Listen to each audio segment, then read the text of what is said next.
My name's Andy O'Callaghan. I work for the NASUWT, the Teachers Union, your union that you're a member of.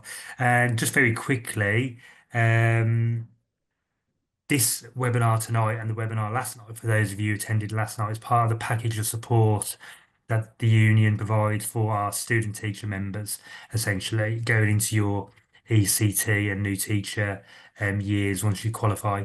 And we also have a number of free conferences and events on professional development, looking at things like behaviour management and things like that that we will promote to you as our members further down the line.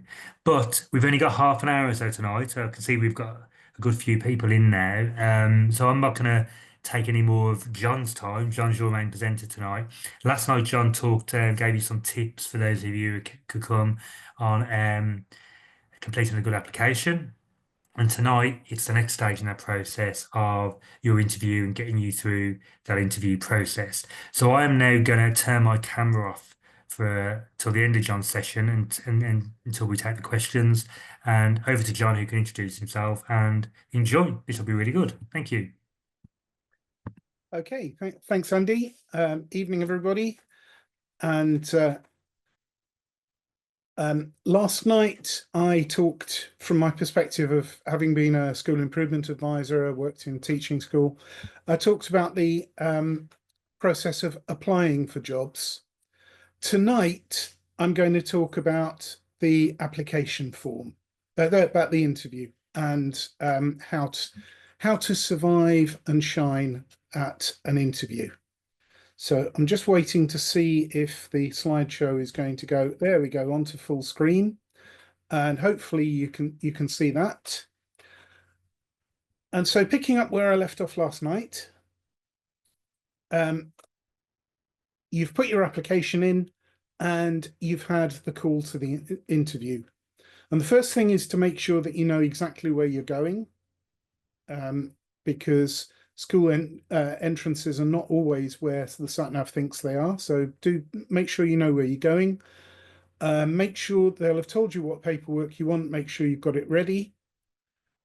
Grooming and personal hygiene is something I hopefully don't have to say anything about. So on the interview day, the first thing is arrive on time. And on time means about 15 minutes before the time they've given you. Not more, not less. Not less, because on interview days, you're going to be under enough stress. It's a stressful enough experience without heaping more pressure on yourself because you're worrying about, am I going to get there on time? But not more than 15 minutes before the start, because when you get there, there will probably be maybe an assistant or a deputy head floating around the reception area. And they're just checking, troubleshooting, making sure that everybody's in, making sure that the photocopier is behaving itself and there's no other problems around the school that need dealing with, sorting out that parent that's just arrived with a concern about their child. And the last thing that assistant or deputy head needs is an interview candidate turning up before they're ready for them and having to think, oh God, where am I going to put this person to wait until we've actually got the base room ready? So 15 minutes before. Be polite at reception. From the moment you enter the school grounds, and the same goes if you're visiting, you're under scrutiny. And I'm one of those people that when I'm interviewing, once all the candidates are in, I will nip out and ask the people at reception what they thought of the candidates as they came through. And I have met candidates that are as nice as pie to me because they think I'm important, but they treat the people on the reception desk like something they've scraped off the sole of their shoe. We check. Best behavior all the way through. And the tour of the school. There will always be a tour of the school. It's a fixture of interview days. And it may be that it's somebody from SLT that takes you round, but more than likely, they'll whistle up a couple of the children. And those children will take you round and they'll prattle happily to you as they show you all the different bits of the school. And they'll take you back to wherever the base room is, the staff room, or wherever they're putting the candidates, and they'll leave you there and they will disappear down the corridor. They are not going straight back to their classroom. They are going to the head's office to tell us what they thought of you. And they are probably going to be the sharpest interviewers that you will meet all day, and they will have been hand-picked. So be on your guard with the children. They might not look like interviewers, but they are. You'll always have to teach a lesson as part of the interview. And it can vary. Could be that you're given half an hour, could be a full hour. It could be a full class, it could be half a class. It varies. But whatever you're given, unless they specify that we only want to see a specific part, like the oral mental starter, assume that even if you're given only half an hour, it has to have the shape of a full lesson. So starter, main activity, and crucially, the plenary. The plenary is the bottom line. It's where you show what the children got out of your lesson. And when I was running pool interviews for a local authority, pool interviews is when we do central recruitment. So I was organising interviews on behalf of 40 schools in one go. And I remember one pool interview where a candidate brought in his guitar. And for half an hour, he played his guitar and taught the children songs. And the feedback from the observers was that the children had a wonderful time. They loved it. They just didn't learn anything. And so that candidate was unsuccessful. And make sure you get that plenary in, because the plenary is where you show what they've got from your lesson. So if you've only been given half an hour and you look at your watch and you're 28 minutes in and you're still on the main activity, wrap up that main activity quickly to make sure that you get the plenary. Don't miss the plenary. Planning. Now on there, I've put 2 copies. I'd actually, on reflection, up that a bit, because you will probably have 2 people observing you. That would be the norm. So you need a copy of the plan for each of them. If you're in primary, you may well have a TA. So you might want a copy for the TA as well. And then obviously you need one for yourself. But you've got your plan, but don't be afraid to jettison the plan if you see it's not working. And one of the most common mistakes I've seen from interview candidates and watching ECTs in the early stages of their career is that the lesson's not working out, and they think that because there's an observer in the room, they have to stick to the plan.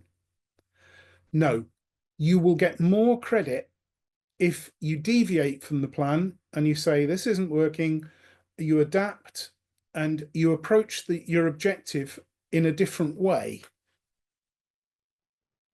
You'll get more credit for that than if you stick to a plan that's not working and go down with the sinking ship. Can I bring a memory stick? This is one of those questions that you need to ask in advance. Don't just waltz up on the day and assume that you can plug a memory stick in, because some schools have a policy about no external devices being plugged into their network. So ask, can you bring a memory stick, or do they want you to email your lesson in advance? And the same goes if there's any particular equipment that you want. I remember another pool interview where the candidate turned up on the day and said, can I have a visualizer? Now, this was in a primary school. The school had one visualizer, and that morning, and it was April, the visualizer was booked out to year 6. What do you reckon was the likelihood that the head teacher was going to take the visualizer away from year 6 a month before SATs? No chance. So if you want any kind of equipment like that, ask if it will be available. Modeling. You explain to the children what you want them to do. You say, okay, do you know what you have to do? Yes. Oh, good. Go do it.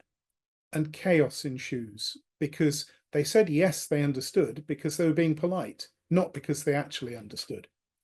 So model it. If you're teaching in a primary class and you've got them on the carpet in front of you, model back and forth with a couple of the children so that they can see what you're looking for before you send them off to your tables. Same with secondary, except you probably won't have them on the carpet. Questioning.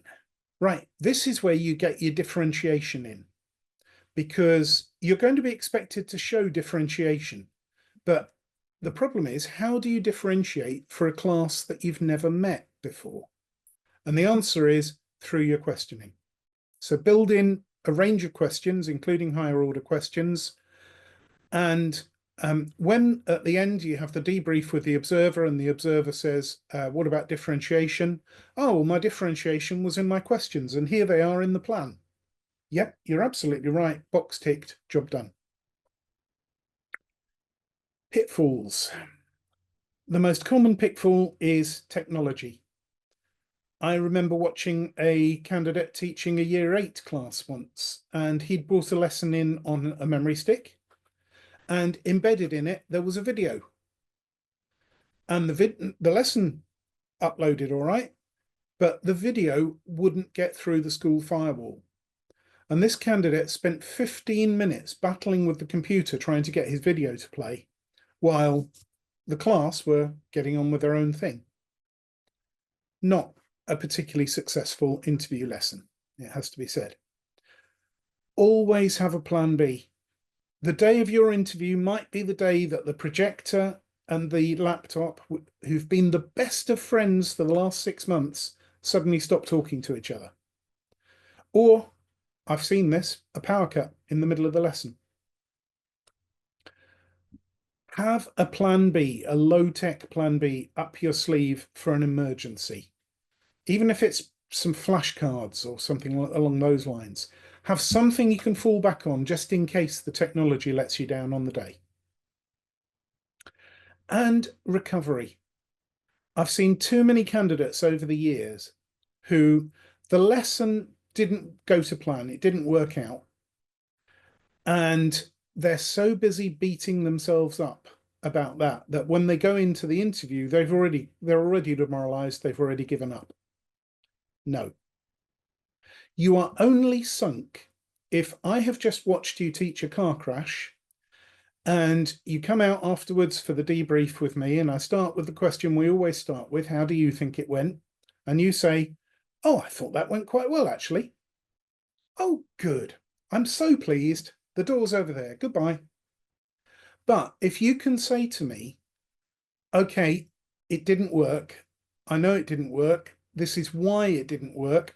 And this is what I would do differently next time, then you can actually recover most or all of any ground that you might have lost through the lesson itself not working. So if it goes wrong, don't give up. As long as you can say, okay, this is how I would do it next time, you can still dig yourself out of a hole. So that's the lesson. Next up, the interview. I always advise schools to have 3 people on the panel, but in practice, usually they ignore me and it's head and deputy in a primary, or in secondary school, likely to be deputy head and either the head of department or what in my neck of the woods we call the professional tutor. I think it's got different terminology in different parts of the country, but it's the person in the school who is the lead on CPD. So 2 people on the panel, and topics, what will they ask about? Well, you'll probably get a nice gentle warmer, which could be something along the lines of, can you tell me about your classroom experience? They might ask why you want to work in this school, in which case you just regurgitate what you put in your application. And if you've done the visit, this is where you've picked up that when they were showing you around, this is what they were particularly proud of. So you just bring it back to them. Well, when I visited, I was really impressed by. and then tell them what they thought is really impressive that they can offer. But the core of what they ask is going to be rooted in the standards. So there will be safeguarding. There's always safeguarding. That's when we're listing the questions we're going to ask, that's always the first one. And with safeguarding, what we need to know is that you know signs to look out for, and crucially, what to do if a child makes a disclosure. And you know it, we know you know it, but we cannot make assumptions with safeguarding. We have to hear you say it. So even though you might feel you're teaching your grandmother to suck eggs, you still need to go through, if a child makes a disclosure, no leading questions, no promising confidentiality, write it all down immediately afterwards and take it straight to the DSL. We need to hear you say it. Other things that will come up from the standards. Safeguarding is always the first question that we put in. The second one is always behaviour management. How do you deal with low-level disruption, day-to-day classroom management, and how do you deal with the child who just flatly refuses to cooperate? And give practical examples from your experience if you can.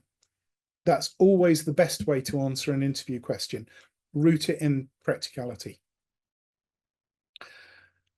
The other questions will also come out the standards. So there'll be something about how do you cater for the different range of abilities in your class? What makes good teaching and learning? And the one where you can make yourself stand out, particularly if the other candidates are also ECTs, is assessment. Because that's always the one that ECT candidates handle least confidently. And the simple reason for that is that that tends to be the last thing that your class teacher lets go of when you're out on placement, because their pay progression depends on the progress of the pupils in their class. And they do not want any risk of inaccurate recording of data or inaccurate assessment of the progress. So they tend to be very reluctant to let go of it. So what you do is, when you're next back in school, tomorrow morning or whenever it is, the next time that you're in school, go to your mentor and say, can you talk me through assessment as it's done in this school? And you're looking at both formative assessment and summative assessment. You're looking at assessment over the course of the lesson, and you're looking at assessment over a period of time, over a topic or over a term. And then when you go into the interview and they say, how do you assess the progress of the children in your class? Your answer is, well, in my current school, what we do is this. And you just describe what the school does. And that will be a strong answer. Clear, focused answers. I remember a candidate once where we asked question 1 and 45 minutes later, she was still talking. We didn't bother with question 2. We just sent her on our way. 2-3 minutes is fine. If they will be making notes of your answers because we have to record your answers. And if you're successful at the interview notes go into your personnel file in the school. If you're unsuccessful, they're shredded. But we'll be recording. And so what you will often find is that they will have a piece of paper and they'll have the question, and then they'll have a box underneath where they write your answer. And obviously, it's going to be too small and too far away for you to actually read what they've got, what the question is and what they're writing in the box. But you can see how near the box is to being full. And if the box is almost full, it's probably time to stop talking and move on to the next question. It's fine to take a moment to think, oh, that's a good question. Can I just have a moment to organize my thoughts? Better to do that than launch into an answer and see the abyss gradually opening before you as you get further into the sentence. So it's fine to say, can I have a moment to think?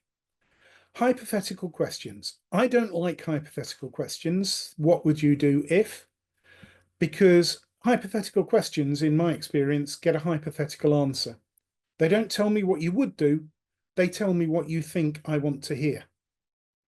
But even if you get asked the what would you do if question, the best way to answer it is by giving a real example. What would you do if this happened?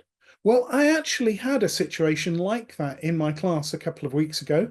This is what happened, this is what we did, and this is what the outcome was.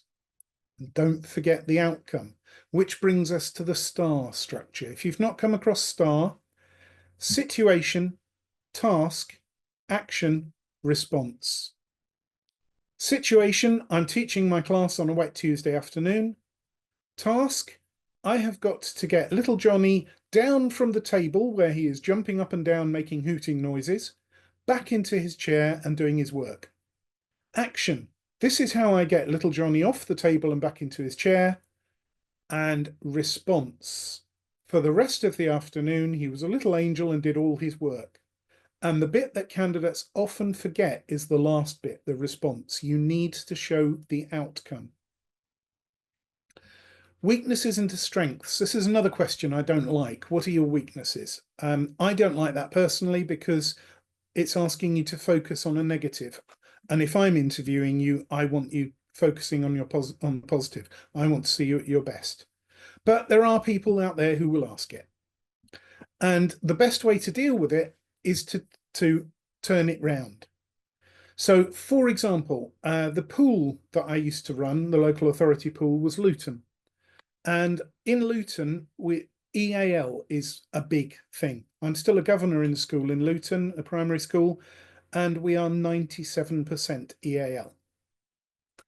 And I used to recruit a lot of candidates from places like Plymouth, where they didn't have a lot of opportunity for working with EAL pupils.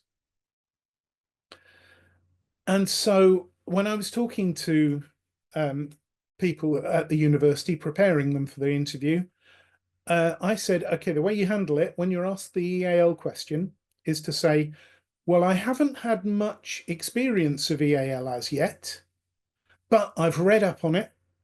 Here's all the theory that I know, and I'm really looking forward to putting it into practice. And that's how you deal with a question about a weakness. Okay, I've not had much experience of it, but I know about it and I'm looking forward to putting it into practice. Eye contact, look mainly at the person who asked that particular question, but allow your eyes to flick across to the other member or members of the panel periodically, just to make them feel included. And body language. Sit naturally in the chair. Don't sit on the edge of the chair. Don't slouch. Think what to do with your hands. Try and be natural all the time. A lot of candidates with their hands, in my experience, they'll clasp their hands like this. And it's quite entertaining as you go through the interview, watching those knuckles get whiter and whiter. Think what you're going to do with your hands, but be natural. And it has to be natural to you. At the end, you'll be asked, do you have any questions for us? And there are three types of candidate. There's the candidate who says, no, don't think so. And that makes you sound uninterested. It's not going to help. On the other hand, I still remember the candidate who, when we said, do you have any questions for us? Said, yes, I do actually. Reached into her handbag alongside the chair and pulled out a sheet of A4 covered in questions. And I'm thinking, well, there goes the cup of coffee I was hoping to have before the next candidate. The ideal candidate will have two questions. And the first one, an obvious one for you to ask in your situation, is arrangements and support for your ECT year. And if they know what they're doing, yeah, we've got your mentor lined up, you're going to be booked on to training with such and such, fine. If they're evasive or they give vague assurances, oh yeah, don't worry about that now, we'll sort that out in September. That should set alarm bells ringing. If they're not serious about it, they could make mistakes with your career. So that's your first question. Your second question if you can't think of anything else, go back to your visit and what they were particularly proud of. Well, I was really impressed when you told me about the exam results you've achieved. Can you tell me a bit more about how you do that? Something along those lines.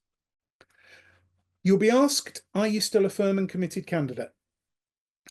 And you'll have to give a yes or no at that point. If you're not sure that it's the right school for you, even at that point, it's better to say, no, thank you for the opportunity, but on reflection, I would like to withdraw.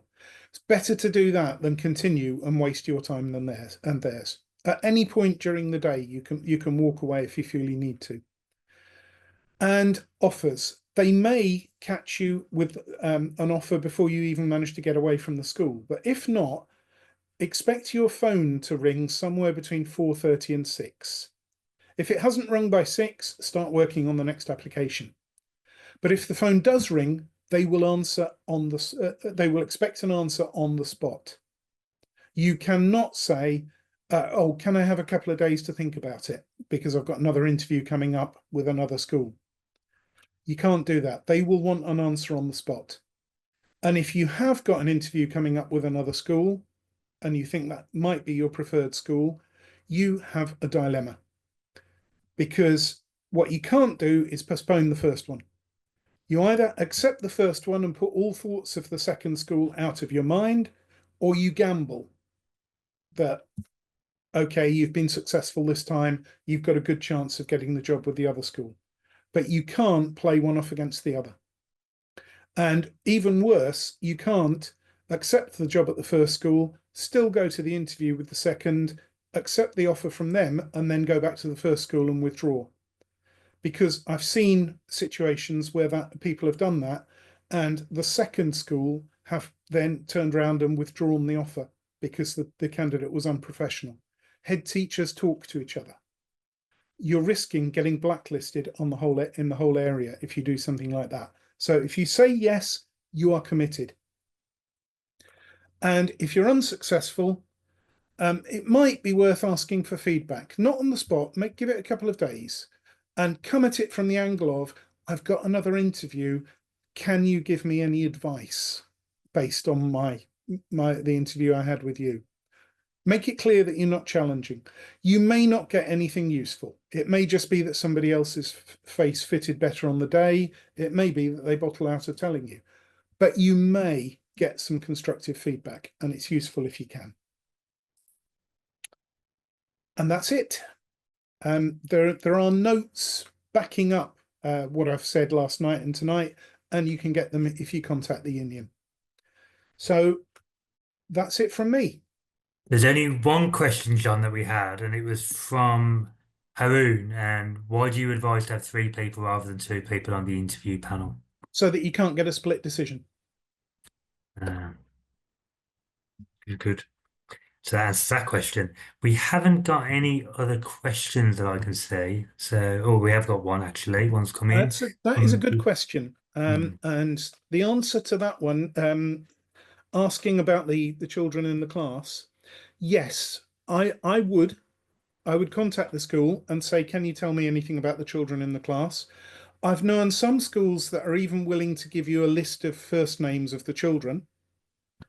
And I've known other schools that will say, well, in this school, we are X% SEND and Y% EAL, and the class that you are teaching is representative of that.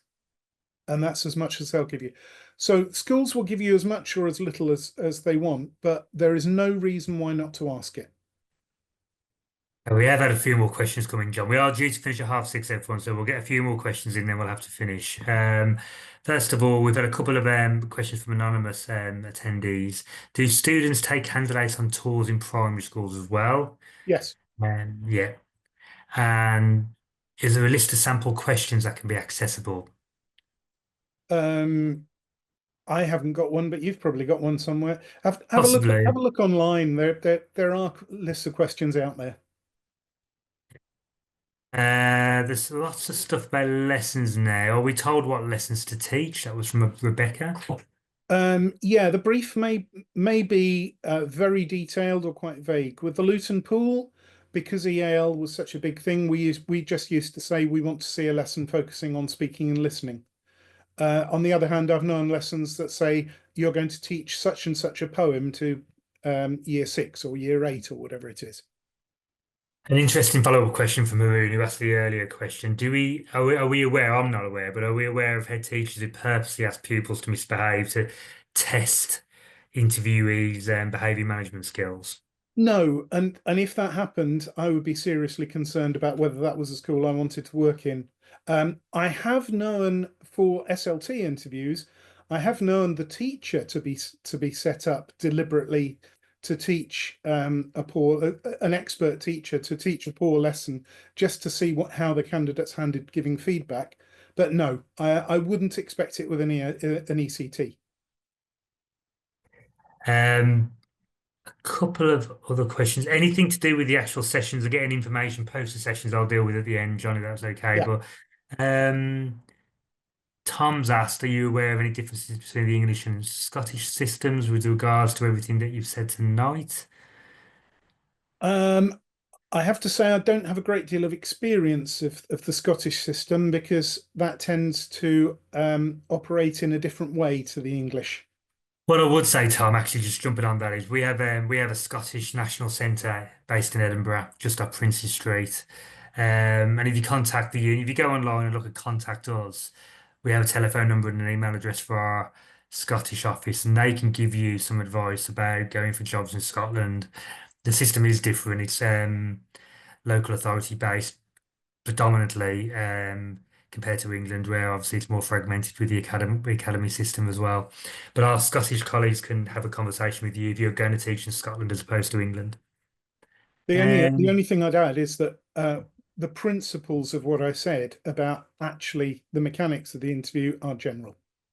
yeah, absolutely. Absolutely. Just in terms of people who want the recording for tonight or the booklet for tonight, all of you will get a follow-up email from us at the NASWT, and that'll have the address on it to get further information. So we'll send that out after. It'll probably be tomorrow now, given the time of day. Um, I'm just seeing if there's any other questions, Just saw John. one flash up about would there be a student panel? Probably not for an ECT and class teacher interview. They would be more common for middle or senior manager posts.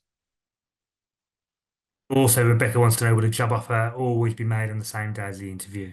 99% of the time. I think that is probably everything. I think I'm just having a few technical problems. Sorry, just trying to go back into the Q&A. I think that's probably everything. And we are slightly over time now. And I'm aware of all your time out there tonight. You've given up your evening and also John's time. So I'd like to say thank you very much to John. It's been really, really good the last two sessions. And John's also done some stuff for us in January. If there is a demand for more of these sessions, we can put some more on with John before the end, before you qualify. If people would like a refresher, that is well in our power to do that. So on behalf of John, just thank you to John, but also thank you for you all for giving up your evening, part of your evening tonight, and good luck with your applications and interviews, and keep in touch with the union. We're there to support you. Thank you. Cheers, John. Thank you Okay. all. Cheers, Andy. Thanks, everybody.